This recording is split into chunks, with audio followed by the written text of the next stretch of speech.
Welcome back. You are listening to another episode of the Keep the Change podcast. It's been a while, but we've got the talented and smart Rupert Carline from Calder, KiwiSaver and Calder Wealth on the hot seat again. Good to see you as always, mate. Hey, look, great to be back.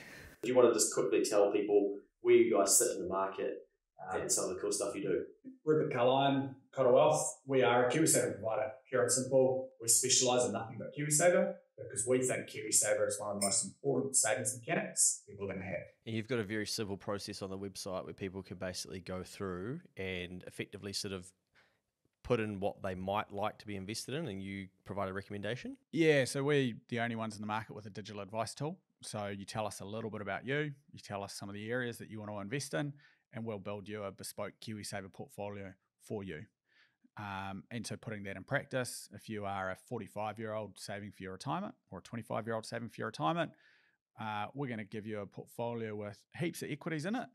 You tell us, oh, by the way, I like to think about clean energy. I like to think about property. I like to think about crypto. We'll put in some bespoke funds that'll give you those little exposures as well. All done with a massive amount of portfolio theory that sits in behind. But again, allowing you to kind of make some quite cool choices and invest where you want to. Portfolio theory. Geez, might have to ask what. Oh, we'll come back to that one later. But that's, We can come back to that.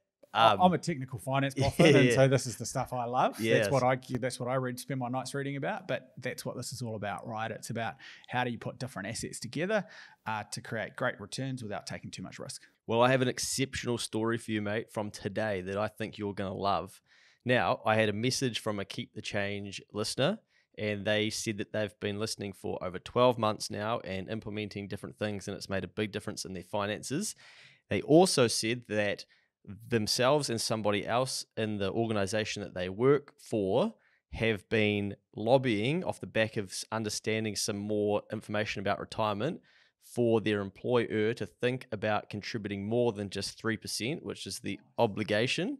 And today they were able to send out a organization-wide email to say that the company is now going to kick in up to a maximum of 8% for their staff.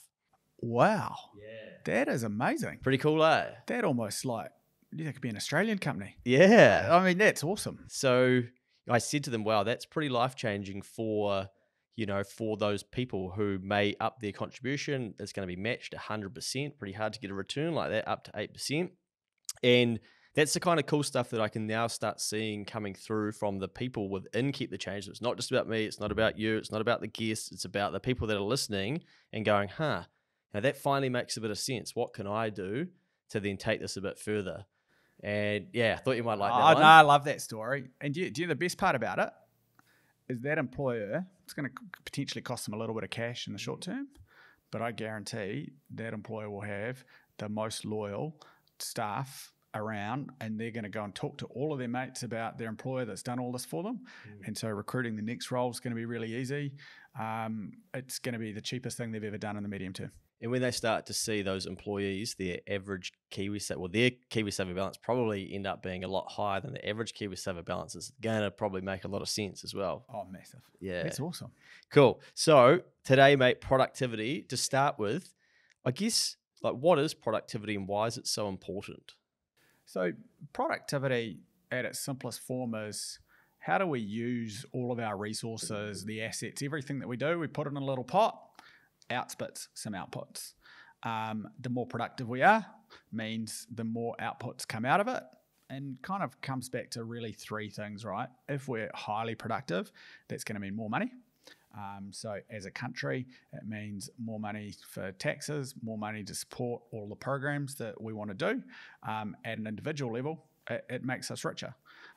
So productivity is all about how do we maximize our outputs.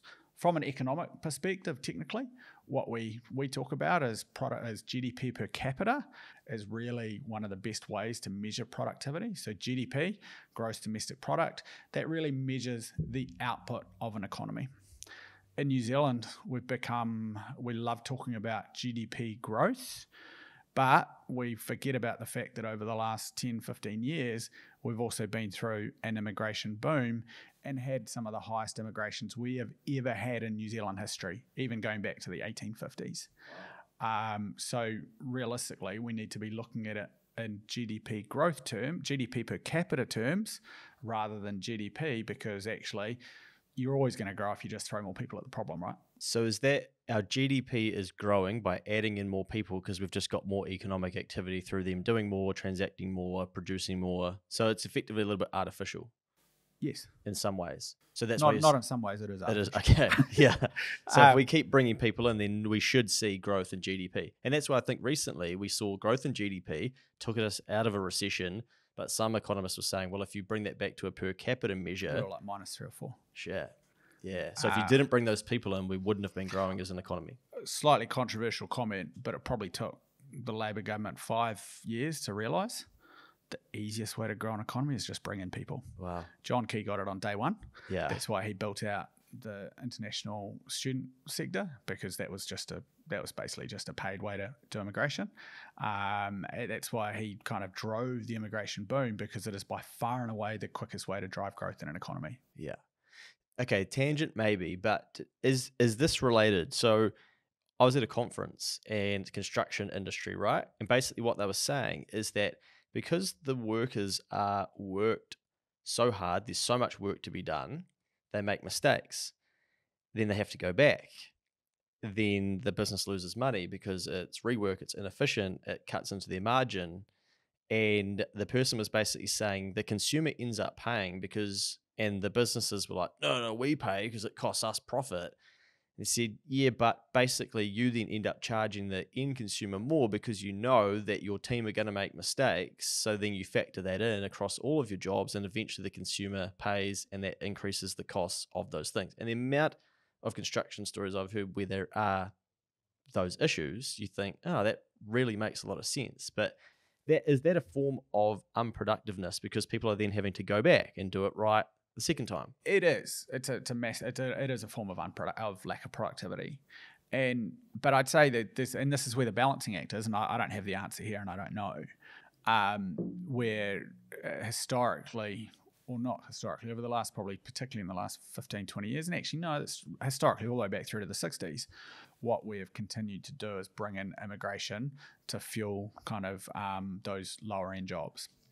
And what that's meant is that we have, because there's a kind of almost been a perpetual supply of lower end people wanting to come to New Zealand to live and work here, it's meant that we haven't needed to automate. So we'll come back to your construction activity, right? And go, your construction example. And I don't know whether this is doable or not doable, but actually, if there were less people and you kind of knew that you were going to struggle to get people, is there an opportunity to automate some of those processes? Is there an opportunity to invest more in machinery or other things that are actually going to mean that rather than needing three people to do a job, you can turn that into a single person? The balance is that that's not a decision you can make overnight. It's a 3, 4, 5, 10-year transition. And it's kind of it's really, really hard because you've got to be very brave and thinking like that. Some examples that you look at in the agricultural sector here in New Zealand are really good ones, right? Where you go viticulture, where there are opportunities there where you can actually automate a lot of the work that happens in a vineyard. Instead, what we do is we bring in people to do a lot of those jobs.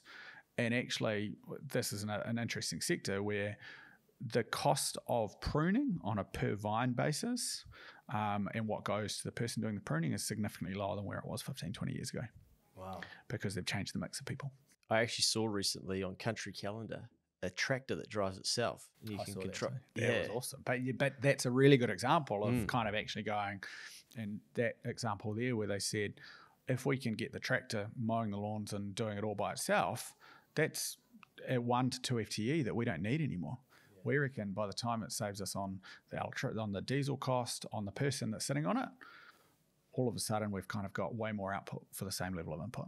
It's such a nuanced topic because I don't even know why I say that, but I heard someone say that. I'm going to stop saying this is a nuanced topic. But I think there'll be people listening going, yeah, but people are going to lose their jobs. It seems to be like people always worry about losing their jobs. I don't know whether we get conditioned to think like that, but no one has sympathy for the person who used to stand there before the traffic light or to lift the arm to get you in and out of the car park or take your payment, and I think people evolve into different areas, or we end up doing higher value tasks. The example I always give is Excel and accountants, right? Great example. If you'd thought, someone had said to an accountant 30 years ago, Excel and Xero is going to mean that data entry is gone. Simple exercises that used to take 2 days can now be done in 30 seconds. But there are still more accountants than there ever were. The difference is an accountant now adds value and does really great things for the business they work for, rather than focusing on balancing books. Well, that's what they're supposed to be doing, but most aren't. But if you want to get in touch with a really good one, Luke at Next Advisory, and we'll talk you exactly what Rupert's taking you through there. Yeah. But I know exactly what you mean. And I used to enter in line by line bank account transactions into an accounting software. That was my job. Yeah. Like, anyone could do that, but I'd done years of study to do that and was getting paid pretty well to line by line take a ruler down and go, okay, and then I get the balance wrong, have to do another hour trying to figure out which one did I type in wrong. Now, import it, bang, done, or it's automatic. Exactly. I mean, data rooms, right? I've spent a lot of time in data rooms in my time. I remember at the start, we went in and we got locked in a room for 4 days inputting stuff. It's just insane when you think about it now. Yeah. It's so New Zealand, what's happened for us? Because you've got some data on New Zealand sort of going backwards in this space, right? So how's that happening? So it's kind of pretty sad. Back in the 1960s, according to some of the IMF data that we've seen, we're the second highest GDP per capita in the world behind the US. We were a rich country. It was awesome. And unfortunately, we've fallen back to I think we're down to about 36th in the world at the moment. Our GDP per capita is just falling big time. A lot of that happened during the 1980s and 1990s. Where we went through the structural reform and the structural change of a lot of those structural reforms of the economy, where it just kind of stopped growth. We spent a long time getting our books back in order. We probably, I would argue, went way too far in the austerity measures and the austerity things, and that just kind of put us on a massive kind of stop. What it didn't do is then allow us to accelerate back out the other side. So if you think about, put it back into my corporate language, what happens in a corporate with CEOs in a company, right? You have the growth CEO that goes out, buys everything, spends heaps of money, does an awesome job at growing the top line, but then goes bust because he spent all his money. And then you end up, the next CEO is the one that comes in, cuts all the costs, takes it back to bare bones, and nothing really happens. You kind of get the balance sheet sorted, you get all that stuff happening, but then the board finally gets sick of the fact that there's no revenue growth, so then they fire that person to bring back the previous person. Unfortunately, in cycles, that's what we want from a country and from a New Zealand perspective. But where we're kind of going is we just float around the middle. We don't have anyone that's brave enough to make the big investment decisions, and I don't think we've had anyone make a brave decision in New Zealand politics probably since Ruth Richardson in the early 1990s. So we don't have anyone brave enough to truly transform our balance sheet and our cost structure. And at the same time, we haven't had anyone like Muldoon, love him or hate him, but we should all be thankful that he existed, because every single piece of infrastructure that we have right now exists because of him. You think all of our power companies, all of our power assets, our railroads, so much is because of what he built in the 1970s. And we've just missed that kind of bravery from a political piece. And the issue that this means in New Zealand and for New Zealand, if we don't have the productivity and we're as we get poorer as a country, we can't afford to deliver the services that we want to. So we're spending more as a percentage of GDP than we've ever spent on healthcare and education. Good examples, right? Where you go, but let's be honest, we are not delivering anywhere near the outcomes that we expect to and that we want to deliver. Part of that's because can we afford to? There's two questions, right? Can we make those services more efficient? The answer has to be yes. But actually, I think we're almost getting to a level of going, you know what? Can we still afford to deliver the level of services that a rich country expects to deliver? And I think that's going to make some really interesting questions. The other thing that I kind of think about a lot is the wage differential, particularly between here and Australia. It doesn't help that over the last 60 years, Australia's had a 6% per capita GDP growth, New Zealand's had 5% per capita GDP growth. And so that's now why you go to Australia, you get paid a hell of a lot more. It's an easier living. There's a whole lot of reasons. And what that means is until we can sort out our own issues and start figuring out how we can pay New Zealanders more, again, no different to a company, we're going to still get our top talent's going to keep on leaving because they're going to be better off elsewhere. Yeah, I think we're seeing a lot of that at the moment, right? And I've literally just come from a meeting with a client who is moving in a month's time. And yeah, they're off. They've been for a taste of it. They like it. They're going to go have a crack. Some of it's wage, some of it's lifestyle, but also mates that have gone and moved over there, and I think the data backs it up too. It's pretty. We're effectively competing with other countries, aren't we? Yeah. And this is why the economic, well, actually, no, I'd argue the whole side, right? But this is why I think governments and countries need to kind of think about like a company. So I run Kora Wealth. I know I have to pay my people properly and I know I have to figure out a way that my business works well enough that I can pay a fair wage, because otherwise they're just going to leave me and go work at Fisher Funds next door. Yeah. And it's no different from a country, right? They can move from Australia to New Zealand really, really easily. And the wider these gaps become, the harder it's going to be for us to retain people. So thinking about some of these other countries that do productivity well, is it as easy as just trying to copy what they're doing, or does that not work? I don't think it does. So again, corporate strategy analogy. I didn't think we'd go this deep into this. Sorry, mate. Corporate. No, but it's the right way to think, right? Yeah. You've sat around the table with lots of CEOs and they've gone, fuck, I just want to be that company there. And you're gonna go, but why? What makes you believe you can succeed where they succeeded? And so, I mean, the countries that a lot of our politicians talk about emulating, so we talk about Singapore, Israel, Ireland. These are small countries that have done really well. But let's be honest, Israel, an amazing high-tech sector, but that's because they've got one of the most advanced defense industries in the world because of what they're doing militarily and that. So it's all been driven out of their defense industry. We can't copy that because there's no way we're going to have that here. Ireland, probably the greatest growth story of the last kind of 40, 50 years, definitely in the Northern Hemisphere, and I'd argue kind of outside of China, anywhere else as well. That's a country which they realised on the doorstep of Europe. They used very low tax rates, so 12.5% corporate tax rates, to bring international corporates in, because once they're in Europe, they've got access to the whole market. And now they've got massive teams. They're the European hubs for all of the large tech companies. But that's because they gave people a cheap way of gaining access into Europe. And then Singapore, again, they're a trade hub. They're sitting in the middle of the highest growth region in the world with the most stable, secure government around. We just need to figure out what is it that we have here that we can then leverage as our innate opportunities and go, what's our competitive advantage? Let's go for it, rather than just saying, let's become a high-tech country, because that fucking means nothing. Yeah. Say the island with the lower tax, right? So does that mean that companies go there because they know then they're going to pay less tax, so that's a competitive advantage to them? They're going to be able to then retain more cash to reinvest, etc.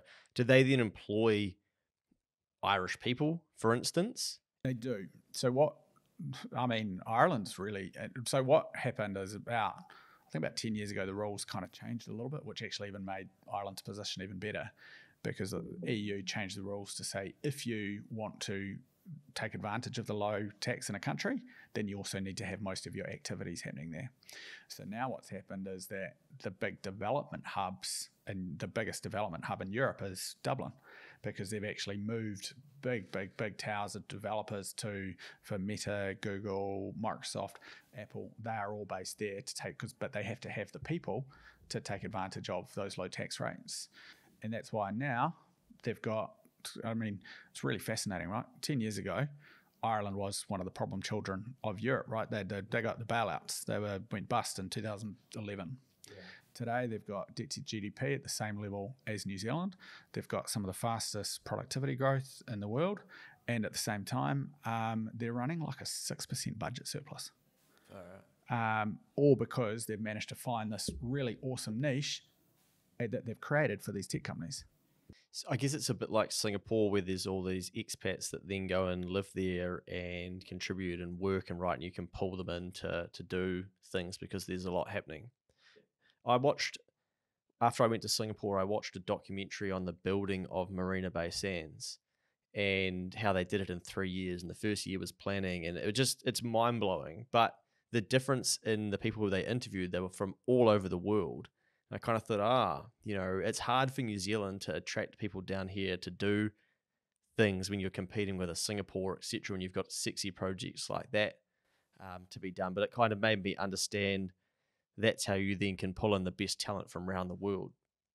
Yeah, but again, we come back to our corporate analogy, right? How do we there's no reason New Zealand shouldn't be able to attract the best talent in the world, right? We've got an amazing lifestyle down here. We've got an amazing place to live. New Zealand is the greatest small country in the world. There's no doubt on it. It's an awesome place to be. It's safe. You've got good schools. You've got everything you need to have. The issue is we're just not brave enough to pay people what they're worth. You think about, we've got some amazingly massive infrastructure projects. If we were brave enough to sit there and go, you know what, CRL, who's the guy that did HS2 in London, and which was kind of previously which is the biggest tunnelling and most complex project that's ever gone on in the world. Let's just go pay him whatever it needs to be to get this project done. If that costs us $10 million a year, but means that project is done a year faster and has 5 or 10% less budget overruns, that's probably a net win of like $1 billion. Yeah.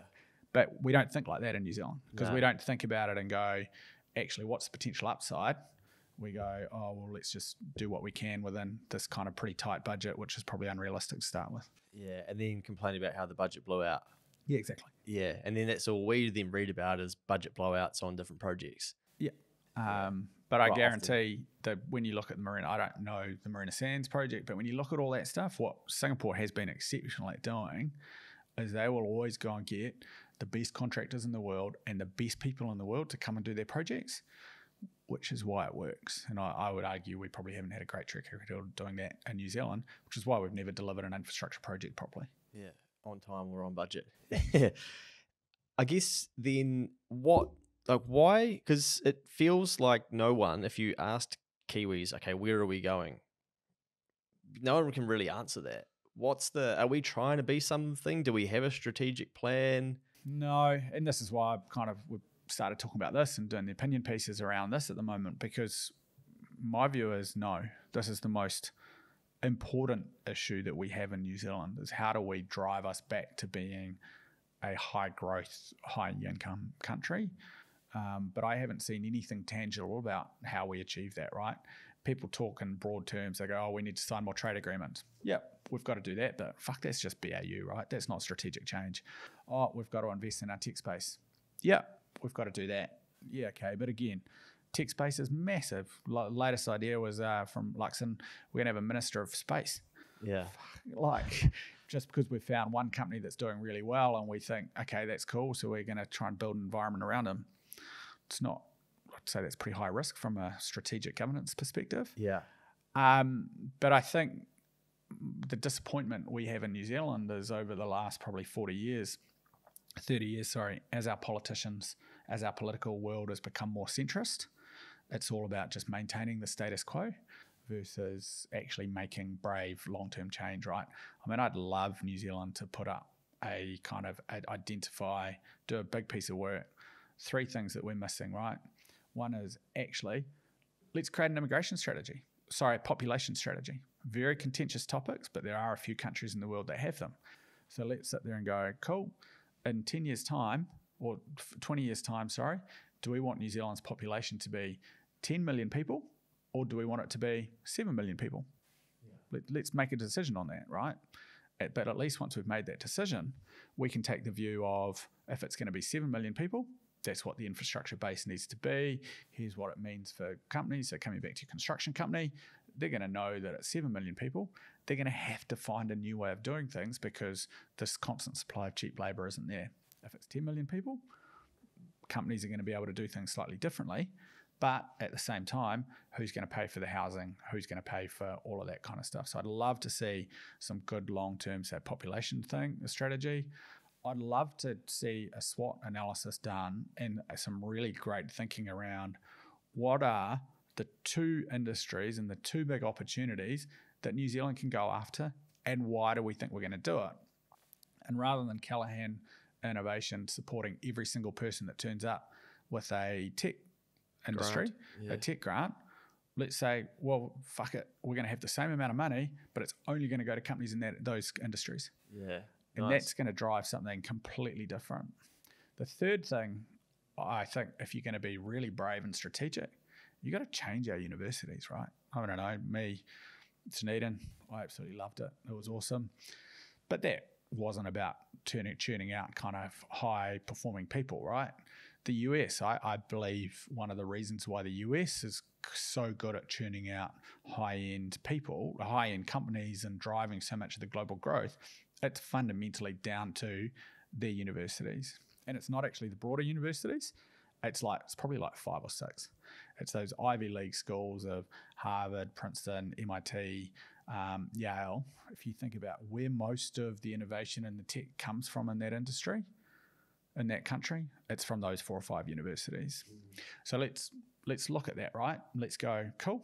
So how do we actually turn our universities into places where you go to get a degree, to places that kind of turn out some high-end innovative kind of thinking and people off the back of it?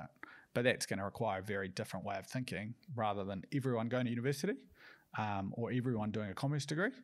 It needs to be, well, actually, only some people get a commerce degree and others go and do other things. Yeah, those would be some pretty major changes, right? And I think that would be hard I feel like everything's too hard from this point. So everything just carries on being the same.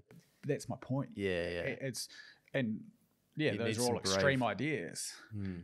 But you've got to be brave. If you're not brave, then nothing ever happens. They sound like extreme ideas, but it'd be the sort of thing you'd look back in 10 years and go, that was a great idea, you know?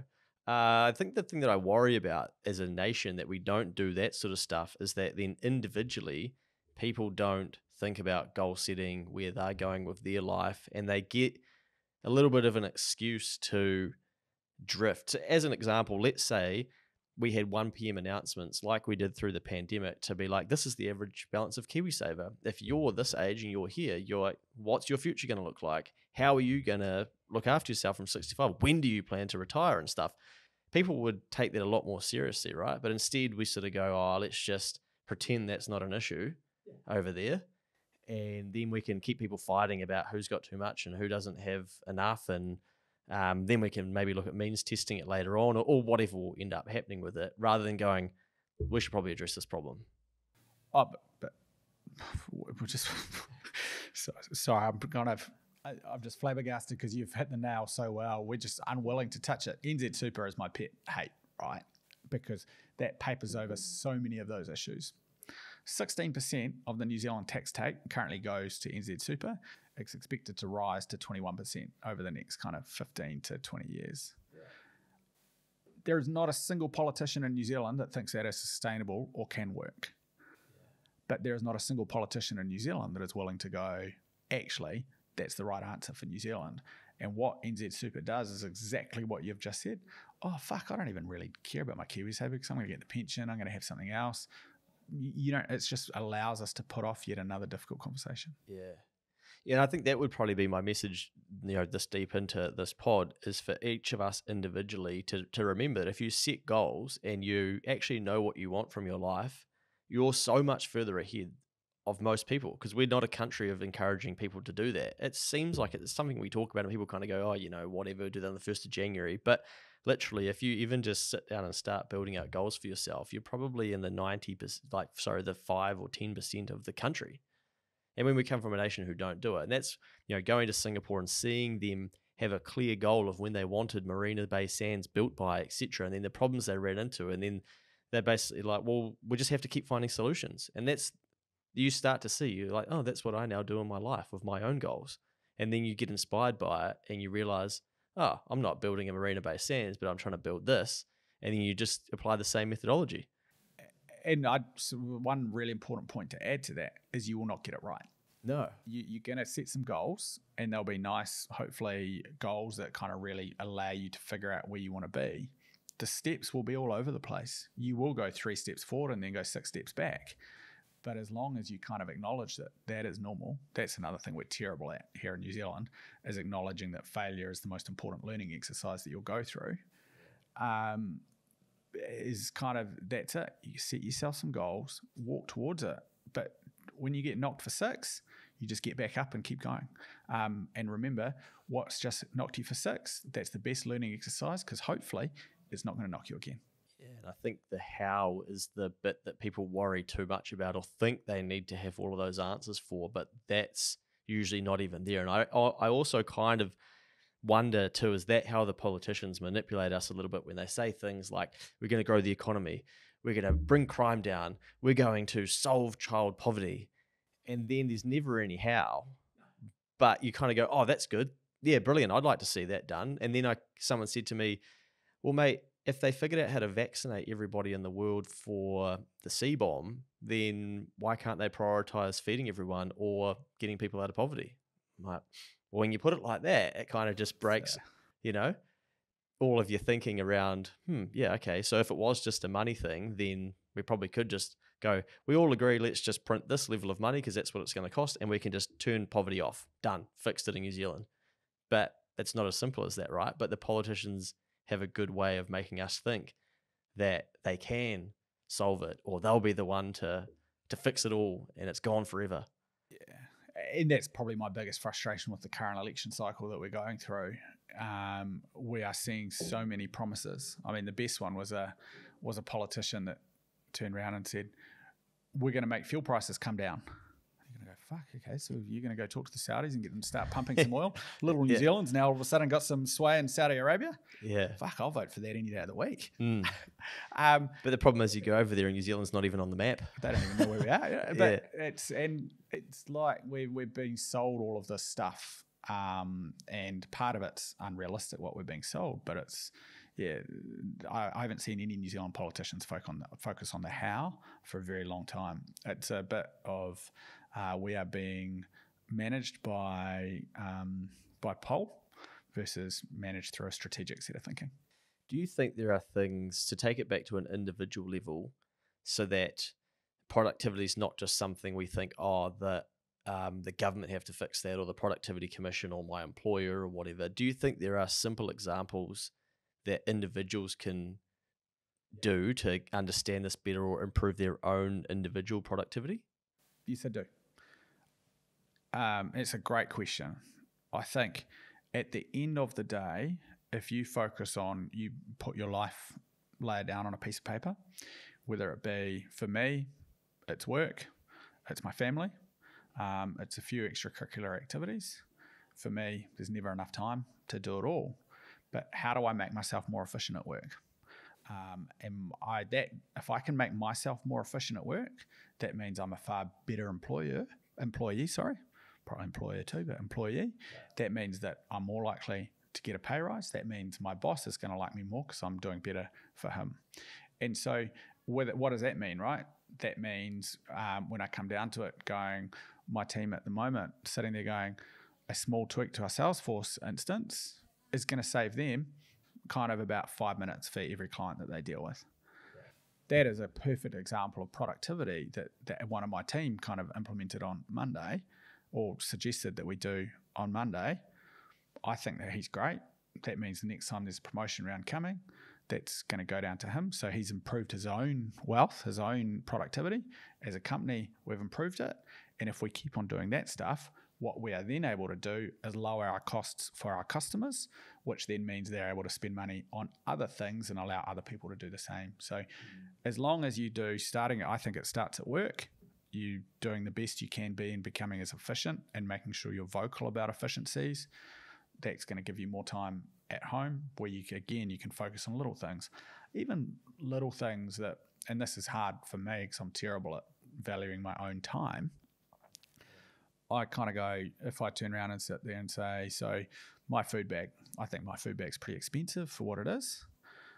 But actually, if I sat there and valued my time at $60 an hour or whatever I might charge myself out at, which is the time it takes me to go to the supermarket, and I spend 2 hours a week going to the supermarket, thinking about it, dealing with it, all that kind of stuff. Holy shit, that's all of a sudden the cheapest thing in the world. So I'd say do that at work, and then in your personal life, think pretty hard about actually start valuing your time.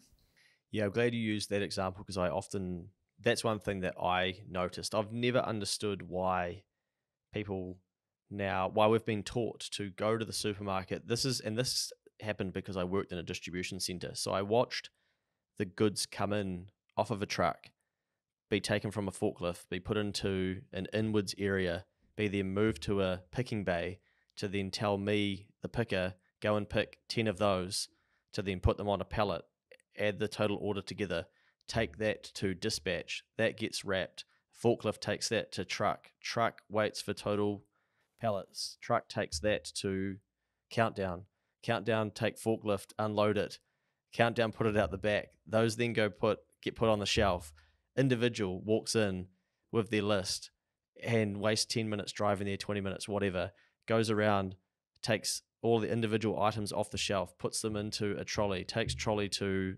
bottleneck, puts it on a conveyor belt, person says beep, beep, scans everything, and then puts it back in your trolley, says pay, you then bag it, you take it to your car, you take car home, you put it into your pantry, and then you slowly start using. When I started thinking about that, I thought, holy fuck, this is so inefficient. And you can see why food's so expensive by the time you go, but also how ingrained that is in Kiwis to go, no, that's all right, that's just what we do. But when I looked at that and went, I don't want to go to the supermarket. I want to be able to count on the number of my hands, how many times I go to the supermarket in a year. I want to click and collect. I want to order the same shit every week, as most people do, and then just go and get it, and I can take back some of that time. And those micro things like that are actually so powerful, but there will always be the, but I love going to the supermarket or whatever. Okay, then maybe productivity is not your thing. But as long as you're recognizing why you're doing it, you're not doing that to feed your family. You're doing that because you love going to the supermarket. Yeah. And maybe that's what you need. And then there are other areas where you might go, actually, I really don't like doing that, and so therefore I'm going to find my efficiency over here. It's fascinating the way you're describing it there. Theoretically, they should be giving us like a 20% discount then for online shopping. Yeah. but seriously, we're cutting out so much of the supply chain and so much admin. So why shouldn't they? Yeah, I think valuing your time this is again like another chapter I probably went through in my life where I learned, I don't know if it's capitalism or if it is just the way the world works, but if you swap your time for $1 unit, okay, cool, that's what we get taught to do, getting a job. And I was straight into the workforce really young and loved those jobs, and then realizing, actually swapping time for value is where you can make more than a per unit hour. That blew my mind. And then having to figure out, okay, how do you do that? Or then even being confident enough. And this week I've had somebody, for instance, who needs some help, and I know I'll be able to help them, and I've underpriced it, and even they're still looking at that going, seriously, 2.5 hours with you for that? And I'm like, yes, because you're buying the outcomes, the solutions, the experience. But for them, they're probably not going to go ahead with it, I can tell, because it's just too much of a mind bend for them of how much they're going to have to let go of. But I'm sort of sitting there in the background thinking, this is so unproductive, your thinking, because you've already wasted an hour of your time thinking about it. Yeah. And you're no further ahead, and you're going to push it out weeks and weeks by not making a decision. And that brings me to the second piece where I learned I need to improve my thinking. So one, looking for ways to be more productive, but then secondly, can I make decisions faster? Because I was a shocker for open an email, not sure, move it back to unread, I'll deal with that later. And then when I realized that's really unproductive and inefficient, do the thinking, get it done, make decisions faster. Shit, I've been able to do so much more in my life. Unbelievable. I agree. So it's the meta mentality, right? So move fast, break things, but be very good at kind of coming back when you need to.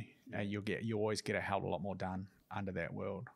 The valuing your time, I think, that is the hardest thing, and I'm first to accept I've never ever managed to get there.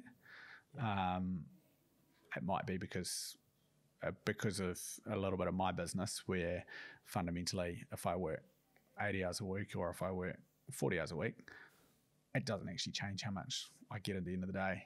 So it's kind of, it does turn into more, but it's a really interesting one, right? And I think as employers, we also forget about that too much. When we've got our employees, we go, oh, well, he just works for me. No, it doesn't matter. I'll just chuck that project on it because it's free. It's not.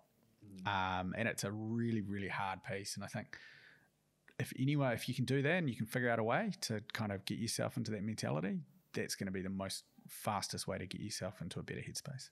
Yeah. Continuously thinking about adding value. Yeah. Adding value and going, what is my base unit of hourly rate, right?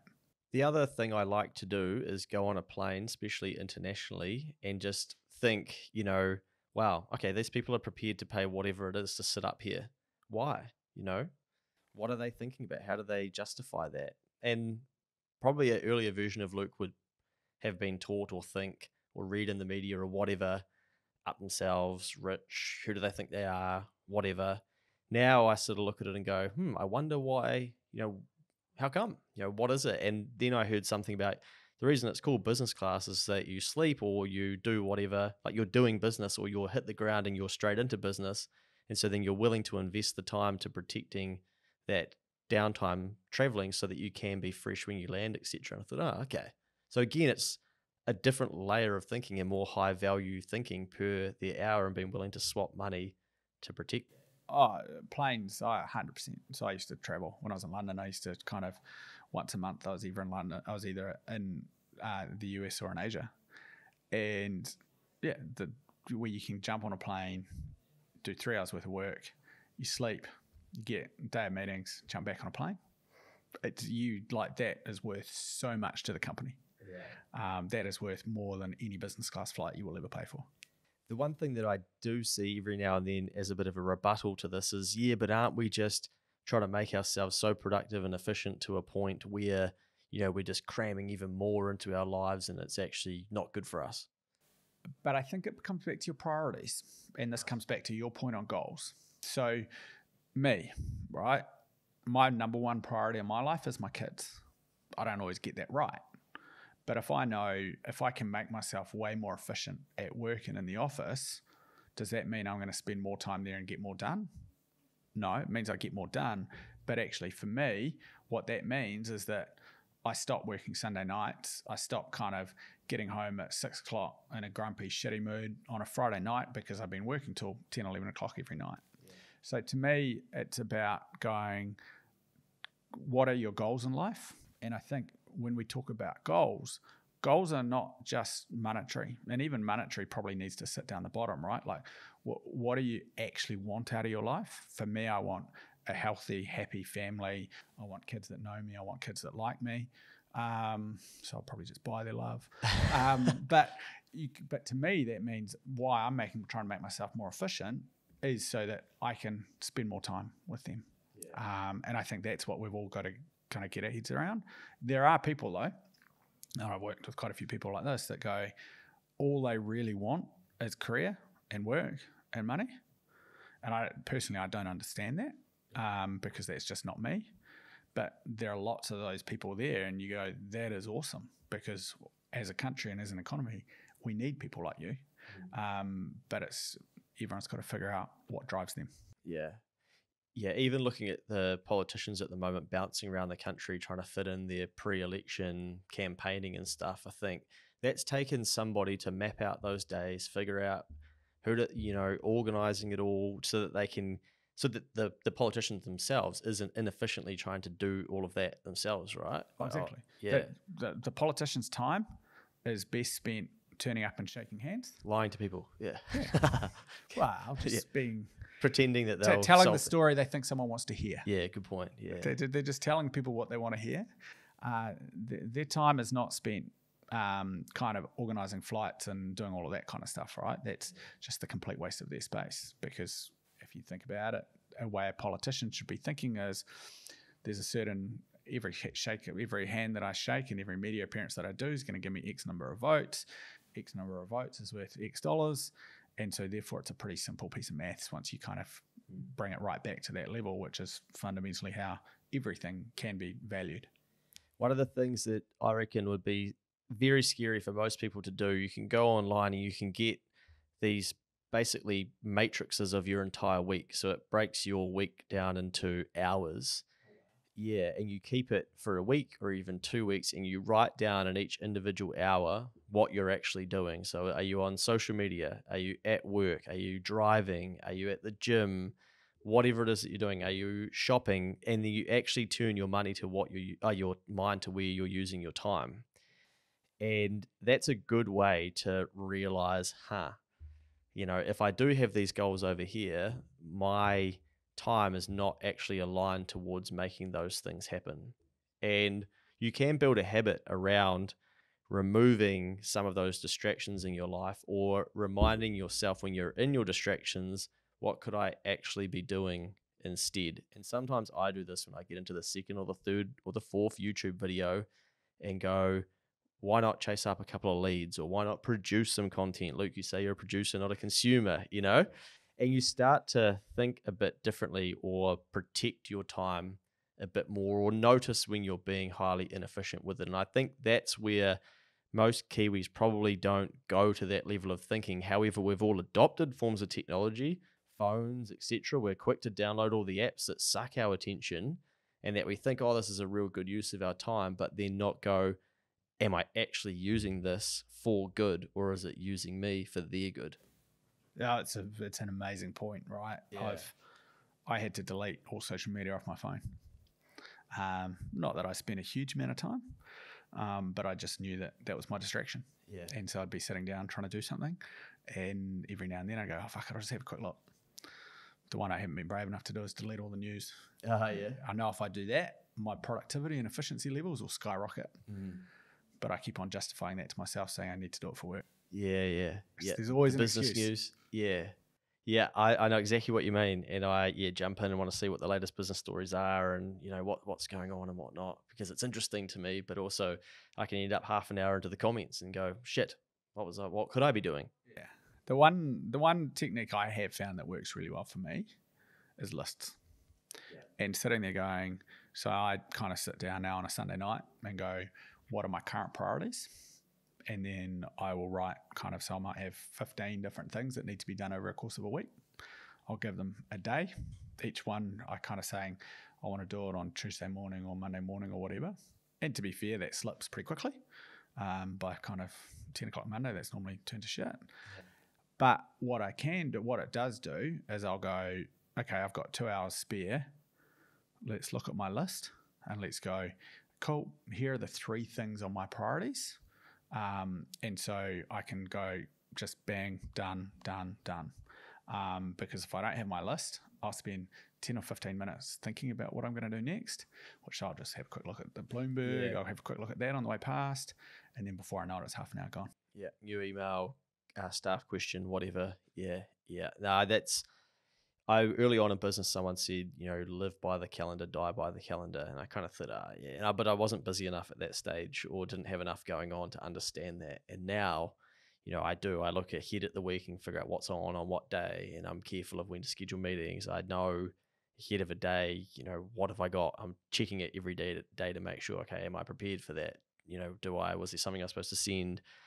And I think it's a personal journey trying to understand your own productivity, efficiency, those sorts of things. But especially once you get out of working for a per dollar amount per hour, then the world looks completely different again. And then you realize, okay, the more efficient you can be, or more productive or more value you can bring, that's probably how people justify being in business class or whatever, because they're just looking at things completely different to how we've probably been taught. Oh, 100%. Have we covered productivity? I feel like we could probably go 2 hours. We've gone a long way past. We've got a lot further than I thought we would. So, I think we've done a lot. But I like how we can take it from a countrywide problem to a corporate problem to an individual problem.